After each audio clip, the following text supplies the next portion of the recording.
नमस्कार दोस्तों, आप सब कैसे हैं। आशा करती हूँ कि आप सब अच्छे होंगे, स्वस्थ होंगे, मस्त होंगे। तो चलिए दोस्तों, आज हम लोग सुनते हैं सावन माह की कथा। भगवान शिव ने पार्वती जी की मगरमच्छ बनकर क्यों ली थी परीक्षा। सुनते हैं ये पौराणिक कथा। भगवान भोलेनाथ को इस समस्त सृष्टि का रचयिता माना जाता है। इनका आदि है न अंत है। पौराणिक कथाओं के अनुसार भगवान शिव का विवाह पार्वती जी के साथ हुआ था। हिंदू धर्म में सोमवार के दिन का बेहद महत्व माना जाता है। सोमवार का दिन भगवान भोलेनाथ को समर्पित होता है। जो भी व्यक्ति सोमवार के दिन विधि विधान से शिव जी का पूजन और आराधना करता है, उनके जीवन के समस्त कष्ट दूर हो जाते हैं। उनके साथ ही जीवन में सुख एवं समृद्धि का वास हो जाता है। भगवान भोलेनाथ को बेहद जल्दी प्रसन्न होने वाला देवता भी माना जाता है। भोलेनाथ का विवाह पार्वती जी के साथ हुआ था। इसके लिए पार्वती जी ने करोड़ों वर्ष तक कठिन तप किया था। तप के बाद एक वक्त ऐसा भी आया था जब पार्वती जी को भगवान शिव की परीक्षा का सामना करना पड़ा था। आइए जानते हैं ये पौराणिक कथा। इससे पहले हमारे चैनल पर नए हैं तो लाइक करके चैनल को सब्सक्राइब कर लीजिए और बेल आइकन की घंटी दबा दें, ताकि आगे जो मैं ऐसी कथा बताऊं तो सबसे पहले आप तक पहुंचे। तो चलिए दोस्तों, कथा शुरू करते हैं। शिव जी ने इस तरह परीक्षा ली कि पौराणिक कथाओं के अनुसार माता पार्वती ने भगवान शिव को अपने पति के रूप में पाने के लिए करोड़ों वर्ष तक कठिन तप किया था। उनकी तपस्या को देखकर देवताओं ने शिव जी से देवी पार्वती की मनोकामनाएं पूरी करने की प्रार्थना की। उसके बाद भोलेनाथ ने सत्य सृष्टि को पार्वती जी की परीक्षा लेने के लिए भेजा।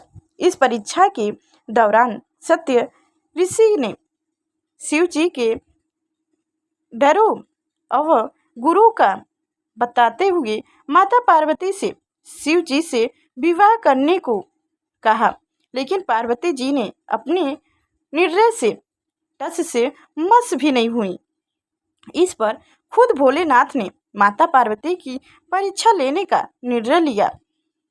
माता पार्वती ने तप से प्रसन्न होकर शंकर जी उनके सामने प्रकट हुए और उन्हें वरदान देकर अत्यंत अंतर्ध्यान हो गए। कुछ क्षणों बाद ही एक मगरमच्छ ने एक लड़के को पकड़ लिया और लड़का मदद के लिए पुकारने लगा। बच्चे की आवाज़ सुनकर पार्वती जी ने नदी के किनारे पहुंची और उनका मन तीव्र हो गया। इस बीच लड़के ने माता पार्वती को देखकर कहा कि मेरी ना माँ है, ना बाप है, ना कोई मित्र है। हे माता, आप ही मेरा रक्षा करें। इस पर पार्वती जी ने मगरमच्छ से कहा कि ग्रह इस लड़के को छोड़ दो। इस पर मगरमच्छ ने कहा कि दिन के छठे पहर में जो मुझे मिलता है उसे आहार बनाकर मेरा बना लेता हूँ, ये मेरा नियम है। पार्वती जी ने के विनती करने पर मगरमच्छ ने लड़के को छोड़ने के बदले में पार्वती जी के तप से प्राप्त वरदान का पूर्ण फल मांग लिया।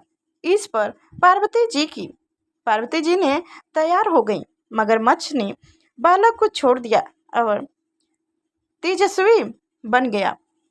अपने तप का फल दान देने के बाद पार्वती जी ने बालक को बचा लिया और एक बार फिर भोलेनाथ को प्रसन्न करने के लिए तप करने बैठ गए। इस पर भोलेनाथ दोबारा प्रकट हुए और पूछे कि तुम अब क्यों तप कर रही हो? मैं तुम्हें पहले ही मन मांगा दान दे दिया है। इस पर पार्वती जी ने अपने तप का फल दान करने की बात कही। इस पर शिव जी प्रसन्न होकर बोले, मगरमच्छ और लड़के दोनों के रूप में मैं ही था। मैं तुम्हारी परीक्षा ले रहा था कि तुम्हारा चिंत प्राणी मित्र मैं अपने सुख दुख का अनुभव करता हूँ। यह नहीं कि तुम्हारी परीक्षा लेने के लिए ही मैंने ये लीला रची थी।